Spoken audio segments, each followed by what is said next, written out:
Mis queridos amigos, hoy quiero compartir con vosotros algo que me ha estado preocupando por los últimos años, un tema muy interesante que he titulado el Dios de la Biblia, el Dios que nos presenta la Biblia. ¿Es un Dios real?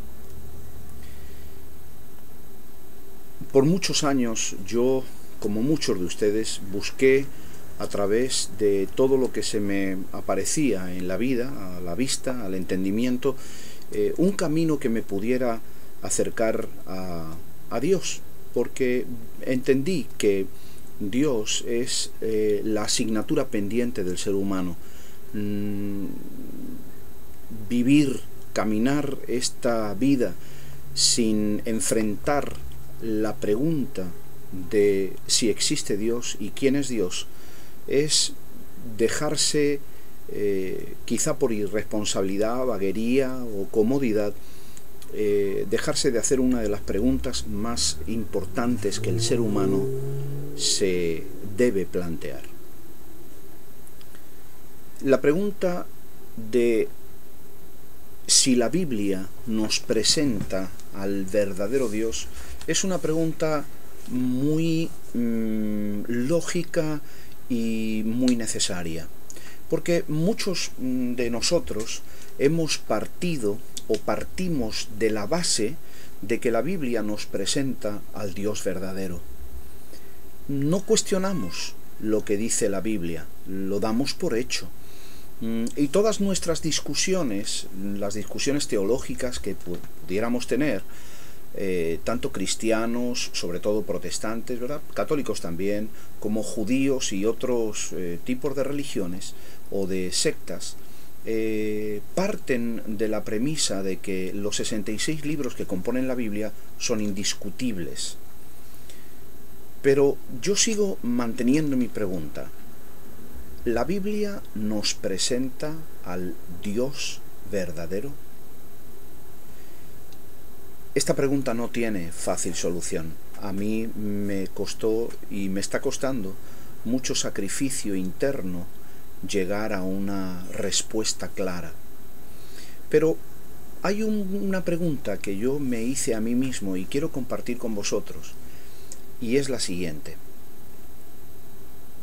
¿Por qué en el Antiguo Testamento se nos presenta un Dios iracundo, un Dios vengativo, un Dios que manda matar o Él mismo mata? ¿Por qué se nos presenta en el Antiguo Testamento un Dios que dice que si alguien me saca un ojo a mí, yo le saque el otro ojo a aquel que me sacó a mí el mío? Y en el Antiguo Testamento, ese mismo Dios, porque no es otro, según la Biblia es el mismo Dios, ese mismo Dios resulta que como que ha evolucionado, como que ha crecido, como que ha tomado conciencia y ya no se manifiesta como el Dios del Antiguo Testamento, sino como un Dios completamente distinto. Ya no es un Dios iracundo, es un Dios calmado. Ya no es un Dios que mata, sino es un Dios misericordioso, es un Dios lleno de gracia, es un Dios lleno de perdón, es un Dios que da oportunidades al alma arrepentida. No es un Dios que te dice que si alguien te saca un ojo, le saques tú el ojo a él, sino que te dice que si alguien te da una bofetada en la mejilla derecha, tú pongas la izquierda para que te dé otra. Y la pregunta mía, y creo que es una pregunta que todos deberíamos hacernos, todos aquellos que partimos de la base de que la Biblia es incuestionable, deberíamos hacernos esta pregunta honestamente y dejar, como en el caso mío y quizá como en el caso de algunos de vosotros que estáis escuchando este video han hecho, obviar esa pregunta, esconder esa pregunta debajo del colchón para que no me enturbie mi proceso de crecimiento espiritual. ¿Ve? La pregunta está en el aire. ¿Cómo es posible que la Escritura Sagrada y la Escritura Santa me presente a mí dos dioses con dos caracteres completamente diferentes el uno del otro. ¿Cómo es posible que la Biblia me presente a mí dos personajes eminentemente antagónicos? ¿Y cómo es posible que la religión protestante me exija a mí que soslaye esa pregunta, que la eche a un lado y que siga creyendo por fe aquello que es una profunda y eminente contradicción? No quiero seguir expandiendo sobre este tema, porque quiero dejarles con esa pregunta. Quiero dejarles con la misma pregunta que se hizo Marción en el siglo I después de Cristo, y que fue declarado hereje, por supuesto, pero que era una pregunta muy válida, y una pregunta que debe responderse con honestidad. Cuando me refiero a que debe responderse con honestidad, me refiero a que no debemos engañarnos a nosotros mismos. Engañarse a uno mismo es la cosa más pobre y que más lástima puede dar de las que una persona puede hacer. No debemos engañarnos a nosotros mismos, tenemos que ser honestos y sinceros con nosotros mismos. No debemos decir, no, bueno, pero es que el Espíritu de Dios, cuando entraba en Sansón, y Sansón cogía una quijada de burro, y con esa quijada de burro mataba, no recuerdo, 1000 personas. Los filisteos eran personas, eran padres de familia, eran gente pues normal, ¿verdad?, que haría sus cosas malas y haría sus cosas buenas, como usted y como yo. Pero sin embargo, el Antiguo Testamento dice que el Espíritu de Dios se tomaba a Sansón y entonces lo llevaba a asesinar a 1000 personas. Cuando al Señor Jesucristo le dicen sus discípulos, Señor, entramos en la aldea tal y les pretendimos predicar el Evangelio, pero nos botaron como bolsa de basura de esa aldea. Señor, ora para que caiga fuego del cielo y los consuma a todos, porque te rechazaron tu mensaje. Y el Señor Jesucristo, que yo creo que tenía un concepto muy correcto de quién verdaderamente es Dios, les dijo esta sencilla frase: vosotros no sabéis de qué espíritu sois. ¿Qué estaba diciendo Jesucristo en esta expresión? Estaba diciendo que el espíritu que dice el Antiguo Testamento que se metía en Sansón y lo llevaba a asesinar a 1000 filisteos, ¿no era el Espíritu de Dios? ¿Qué era lo que estaba diciendo aquí el Señor Jesucristo? Que cuando Dios mandó matar a las personas que estaban haciendo el becerro de oro, cuando Moisés bajó con las tablas del monte Sinaí y Dios mandó matar una muchedumbre, ¿eso tampoco era del Espíritu de Dios?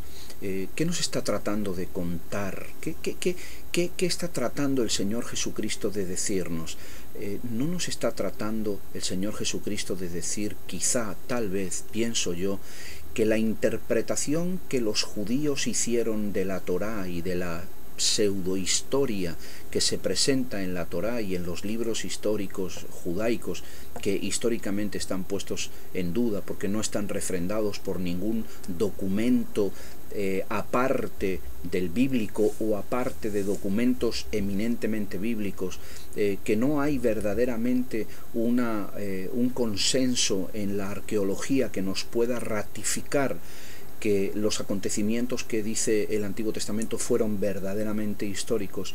¿Qué nos está tratando de decir el Señor Jesucristo? Nos está tratando de decir que los judíos equivocaron el concepto Testamento equivocaron el propósito y adjudicaron al Espíritu de Dios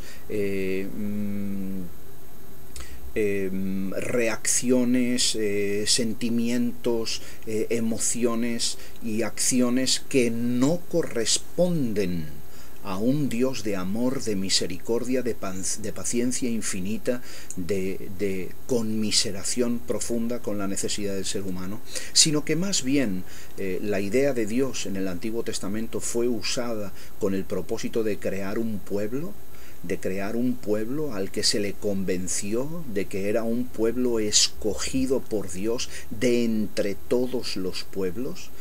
Verdaderamente, querido oyente que me está escuchando con atención, ese es el carácter de Dios. Dios es un Dios que escoge a unos y relega a otros. ¿Es Dios acaso un Dios que hace acepción de personas? ¿Es un Dios, el Dios verdadero, como el Dios del Antiguo Testamento, que elige a unos y rechaza a todos los demás? ¿Es un Dios interesado en una política nacionalista de escoger un pueblo de entre todos los demás y entonces llevar a ese pueblo a que quite las tierras de pueblos que ya estaban allí a golpe de maza, de espada y de sangre y de furor y de lágrimas? ¿Es el Dios verdadero un Dios guerrero? ¿Es un Dios político? ¿Es un Dios nacionalista? ¿Cómo es el Dios verdadero? ¿El Dios verdadero es como el que nos presenta el Antiguo Testamento o es más como el que nos presenta el Espíritu de Jesucristo? Yo creo que es muy probable que usted como yo creamos que Dios debe ser misericordioso. Dios debe ser compasivo.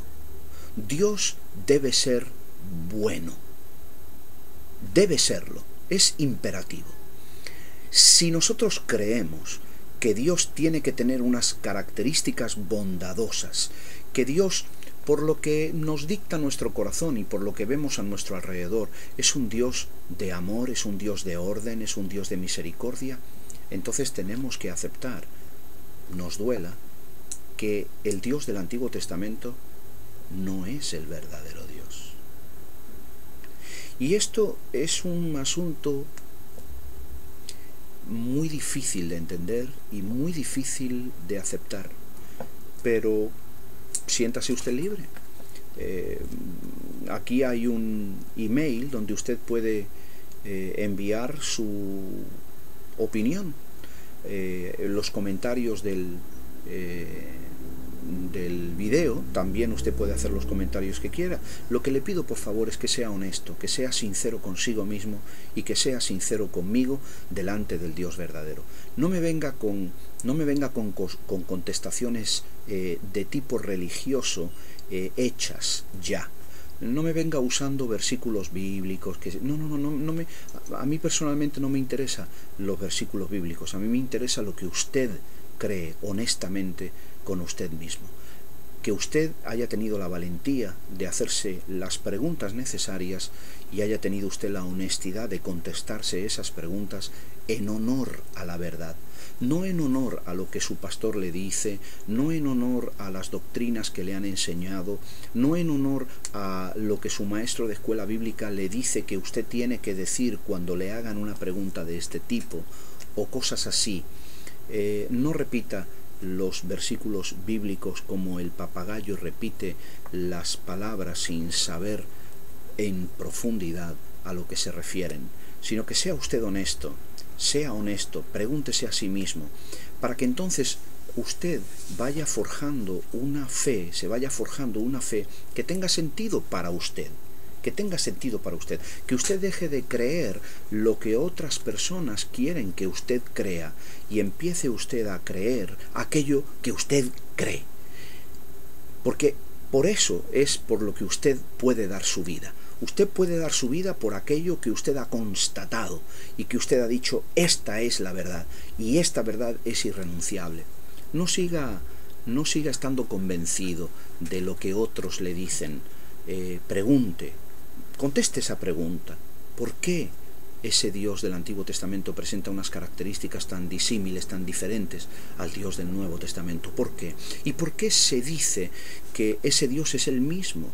¿Por qué se nos dice que las expresiones tanto del Antiguo Testamento como del Nuevo Testamento son palabra de Dios? ¿Cómo es posible que sea palabra de Dios algo que se contradice en algo tan fundamental como el ser de Dios y la forma en que Dios obra? ¿Cómo es posible que se nos haga creer que esos 66 libros que fueron escogidos 350 años o 325 años después de Cristo fue formado el canon de las Sagradas Escrituras? ¿Cómo es posible que se nos haga creer que esos versículos bíblicos son así y esos libros son así? No tengo más tiempo de momento, le dejo con esa pregunta y espero que usted haya recibido la pregunta para que tenga la contestación en su momento, que será analizada. Otros mensajes seguirán a este para el enriquecimiento mutuo. Que el Señor les bendiga, el Señor del cielo les bendiga. Este es su querido amigo José Antonio García.